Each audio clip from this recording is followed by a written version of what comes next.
Indonesia. Assalamualaikum warahmatullahi wabarakatuh. Waalaikumsalam warahmatullahi wabarakatuh. Kami dari kelompok 1 akan mempresentasikan makalah tentang sejarah kerajaan-kerajaan di Indonesia. Sebelumnya, kami akan memperkenalkan diri.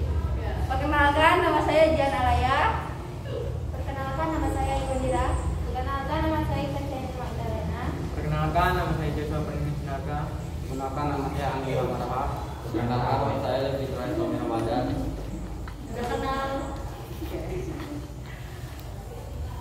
Segala puji dan syukur sudah sepantasnya kita panjatkan kehadiran Allah Subhanahu wa Ta'ala yang hingga saat ini masih berkenan memberikan kepercayaannya kepada kita semua untuk menikmati segala karunia-Nya. Dan hanya dengan kuadrat dan iradahnya lah penyusun dapat menyelesaikan masalah ini.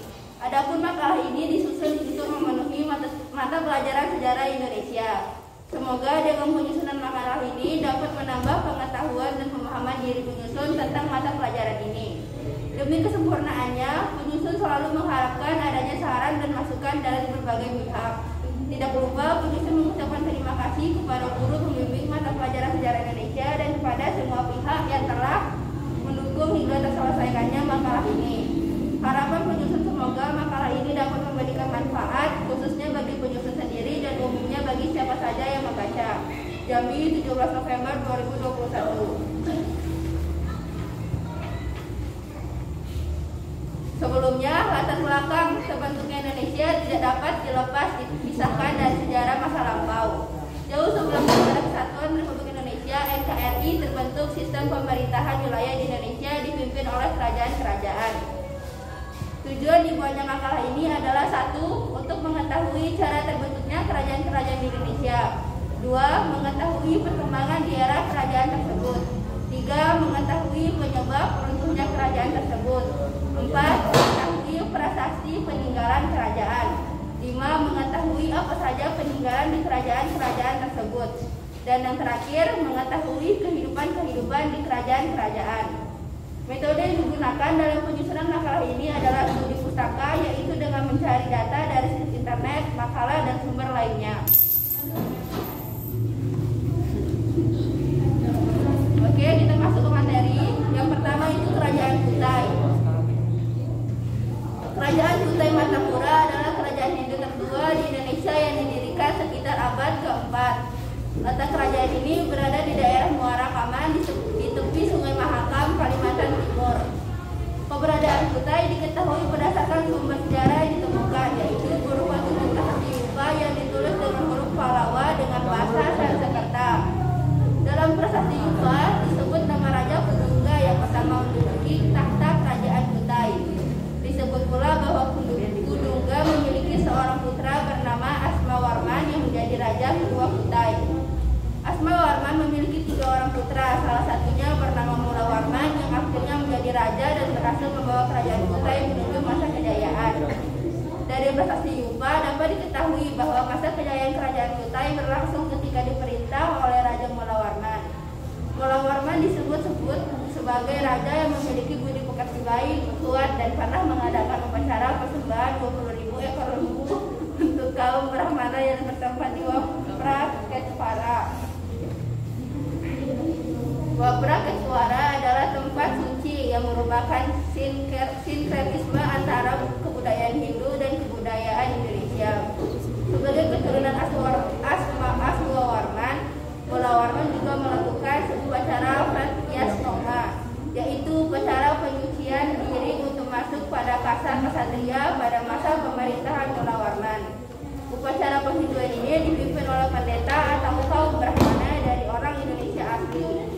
Hal ini membuktikan bahwa kemampuan intelektualnya dibentuk karena bahasa Sanskerta bukanlah bahasa rakyat sehari-hari. Selain itu, di bawah kekuasaan Raja Mulawarman, kehidupan ekonomi kerajaan mengalami perkembangan pesat dari sektor pertanian dan perdagangan karena letaknya sangat strategis. Runtuhnya kerajaan Kutai, keadaan kerajaan Kutai setelah Mulawarman tidak menunjukkan tanda-tanda yang jelas. Kerajaan Kutai Martapura kemudian runtuh setelah ditaklukkan oleh Kesultanan Kutai yang memeluk Islam. Pada tahun 1635, raja terakhir kerajaan Kutai Maharaja Dharma Setia wilayah gugur di tangan Pangeran Gunung Banji mendapat dari Kesultanan Kutai. Sejak saat itu, wilayah kekuasaan Kerajaan Kutai Martapura berada di bawah kekuasaan Kesultanan Kutai Kartanegara. Peninggalan Kerajaan Kutai yang paling penting adalah 72 prasasti Jepang yang dibuat sekitar tahun 350 sampai 400 Masehi. Semua prasastinya ditulis menggunakan huruf Pallawa dengan bahasa Sanskerta. Adapun isi ketujuh prasasti Kerajaan Kutai antara lain sebagai berikut.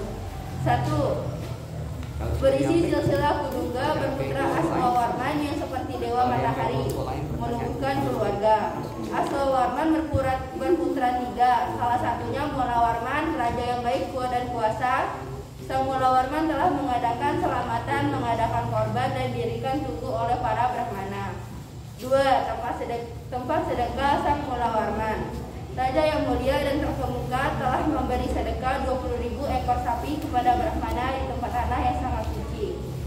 3. Macam-macam aspek kebudayaan dari prasasti Juba dapat diketahui tentang keberadaan Kerajaan Kutai dalam berbagai aspek kebudayaan, antara lain politik, sosial, ekonomi, dan budaya.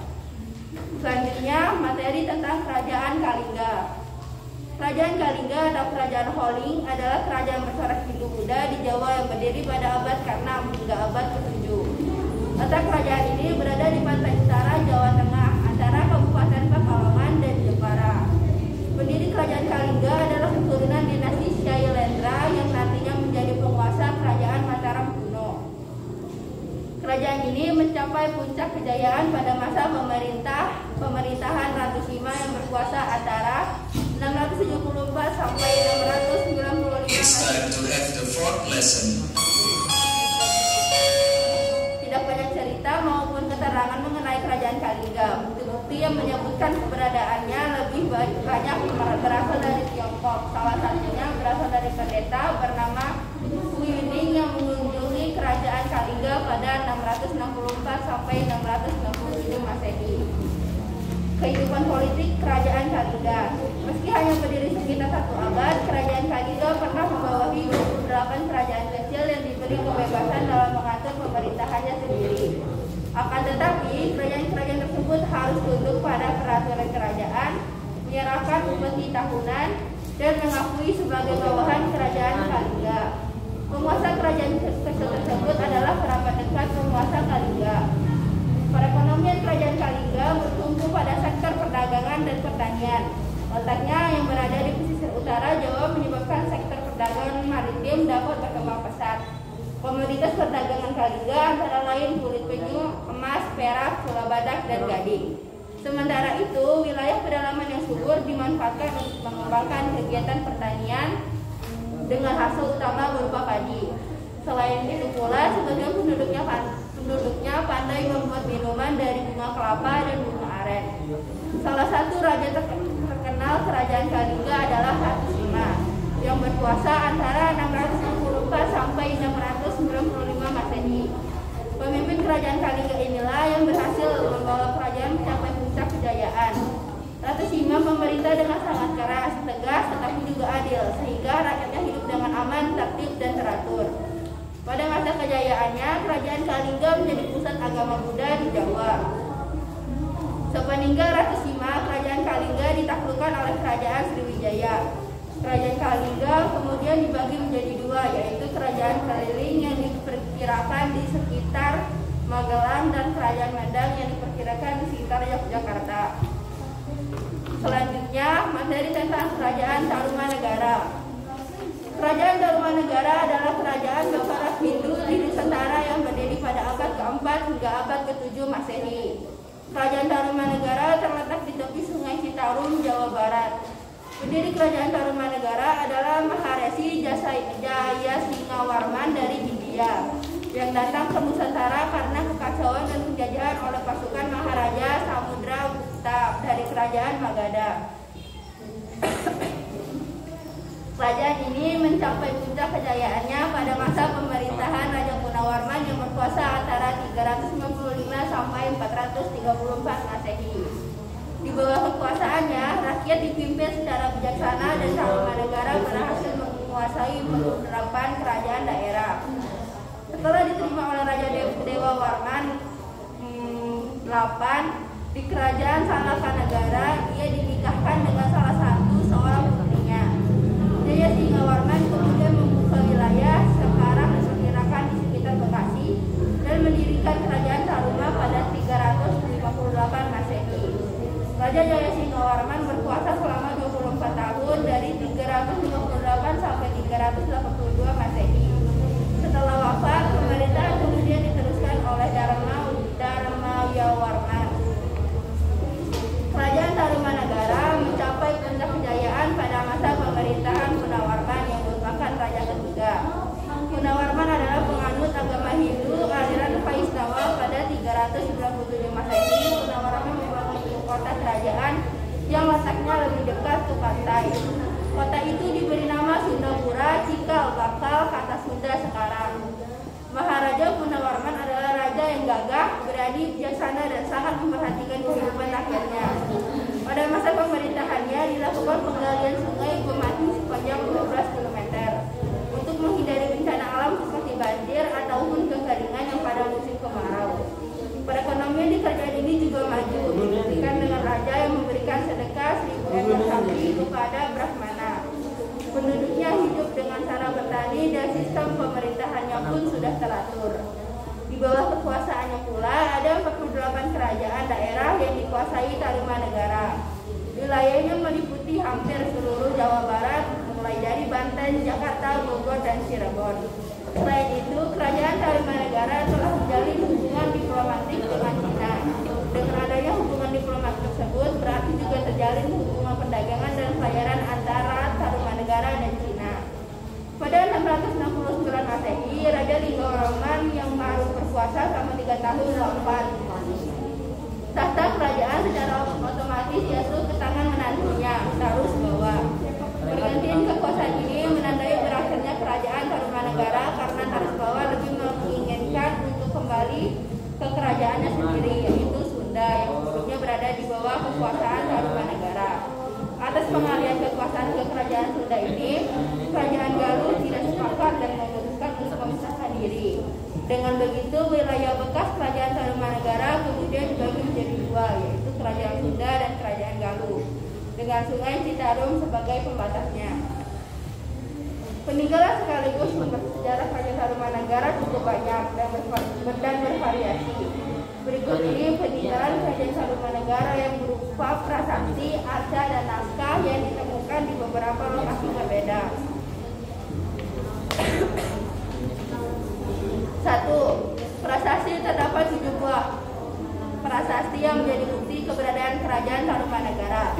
Prasasti tersebut ditemukan di daerah Bogor 5 buah, Jakarta 1 buah, dan Lebak Banten 1 buah. Berikut 7 prasasti meninggalkan kerajaan Tarumanagara.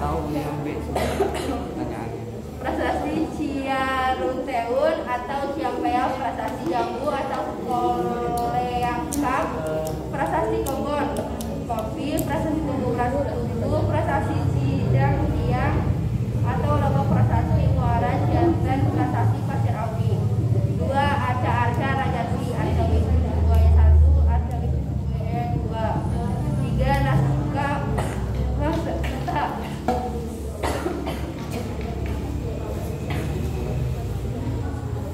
Silakan yang mau bertanya.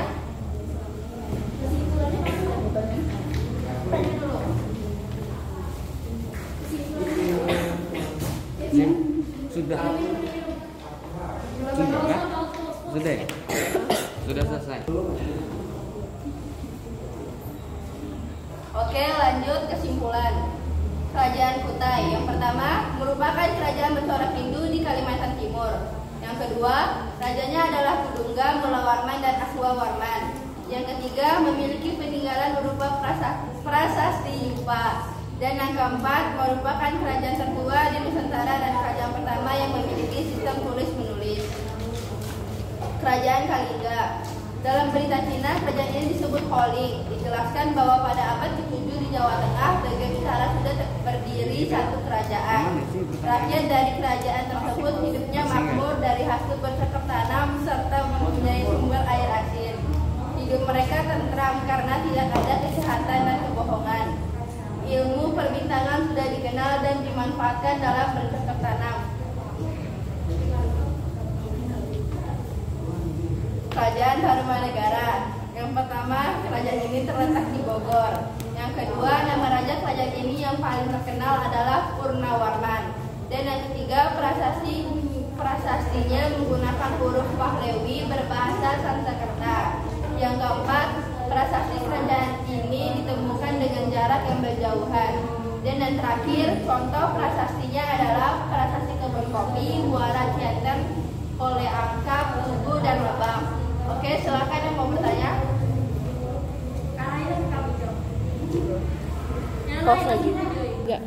Assalamualaikum warahmatullahi wabarakatuh.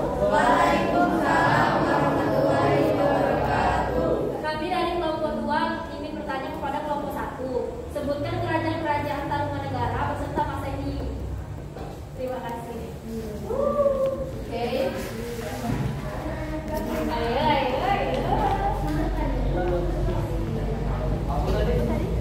Tidak ada replay.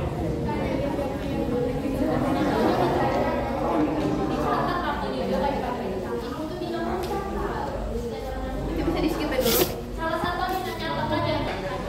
Selamat pagi semuanya. Besar. Ya udah. Itu skip dulu.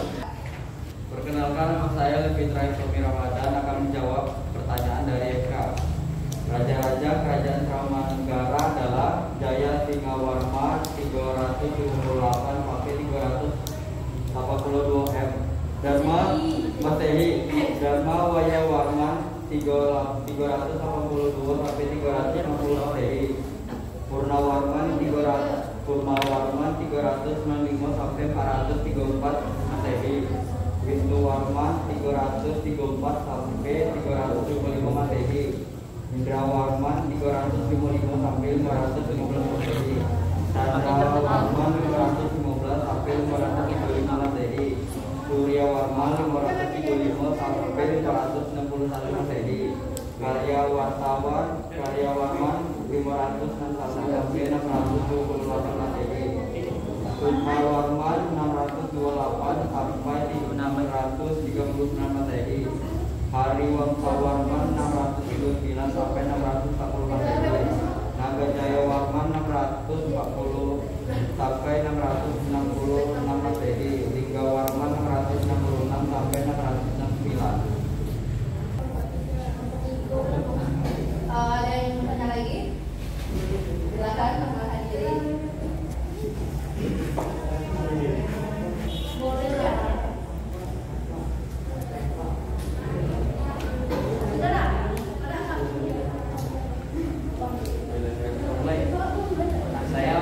Saya Mas Nur dari kelompok 4 akan memberi pertanyaan kepada kelompok 1. Siapa nama ayah Purnawarman?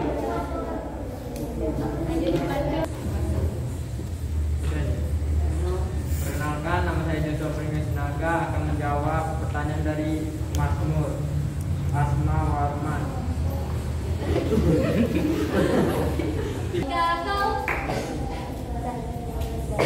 Silakan yang bertanya. Assalamualaikum warahmatullahi wabarakatuh.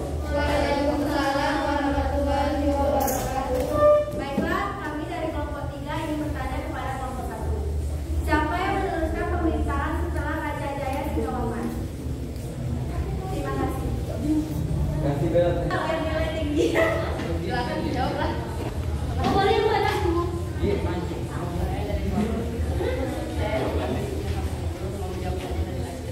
Perkenalkan, namanya Angira Marhab, ingin menjawab pertanyaan dari Lastri.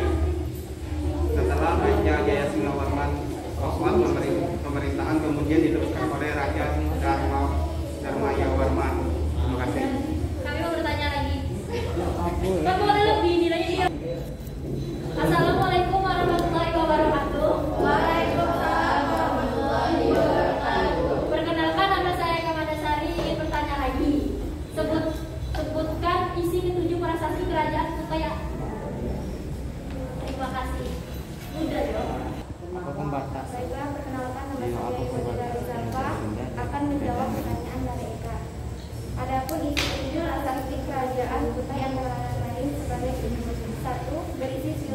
Berputra Aswawarman seperti dewa matahari atau anjuman menunggu kekuatan. Aswawarman berputra salah satunya Mulawarman, raja yang baik, kuat, dan biasa. Sang Mulawarman telah mengadakan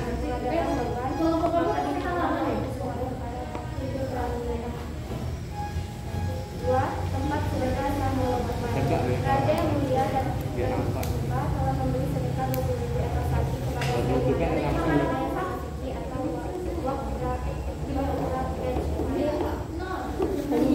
macam-macam kemudian dari prasasti lupa dapat diketahui tentang keberadaan kerajaan kita dalam Yang memberikan pertanyaan tidak ada memperhatikan jawaban. Ada yang ingin bertanya lagi? Tidak. Perkenalkan, nama saya Hudi Fadlihadi Siapa? dari kelompok 4. Saya ingin bertanya, Betul. Silakan dulu. Kerajaan Sunda dan Kerajaan Galuh pembatas antara keduanya adalah Betul, tidak kedengaran. apa pembatas antara Kerajaan Sunda dan Kerajaan Galuh? Apa pembatas antara kerajaan Sunda dan kerajaan? Sekian, terima kasih.